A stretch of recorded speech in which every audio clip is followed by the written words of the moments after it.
Just as the woman was worried about how to escape the room, Jack quietly lifted a floor panel and took out a telescoping mirror, starting to extend it forward continuously. As the mirror stretched out, everyone on the scene could clearly see something was off. But from the surveillance camera's viewpoint, no abnormalities were visible at all. With the mirror shielding him, Jack first threw a prop forward, then began carefully crawling ahead. To keep the woman from raising suspicion, Jack chatted with her while moving. Suddenly, he accidentally exposed his foot, although Anna next to him shouted warnings. The kidnappers watching the surveillance had already noticed something unusual on the screen. They immediately placed a hand on the detonation button, but luckily this kidnapper was not quick to anger. He examined the footage carefully and found no real anomalies, thinking he was just being too nervous. Meanwhile, after much effort, Jack finally reached a blind spot of the surveillance cameras. With only 4 minutes left before the kidnappers' agreed time, Jack immediately started working frantically. He pulled props out of his bag non-stop, preparing to recreate the exact same scene on another wall. To avoid detection,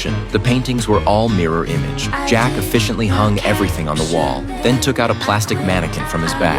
After assembling it, he placed it on a stool and instructed the woman to mimic the mannequin's posture. Though confused, the woman had no choice but to comply. Now, in the same room, the scenes in front of both walls looked identical. Next was how to switch the camera angle. Jack took action again, assembling several tubes one by one, then placed the mirror at a 45-degree angle in front of the surveillance camera. In the next second, the monitor flickered, and the kidnapper's live surveillance successfully switched to the other wall. At this point, Jack and the woman were completely out of the kidnapper's sight. As they were about to escape, Lisa crawled inside. As the museum director, she wanted to take the paintbrushes in the final moments because these were one-of-a-kind, world-famous paintings, precious treasures for all humanity. Jack was moved by Lisa's sense of responsibility and decided to help her move the paintings. After much hard work, they almost finished. Then the kidnappers called according to the scheduled time. Lisa answered and tried to stall, signaling the others outside to evacuate quickly. The kidnappers immediately sensed something was wrong and detonated the bomb.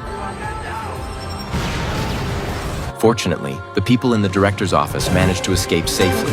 Afterwards, Fowler rushed to the scene and successfully captured the kidnappers based on the clues extracted.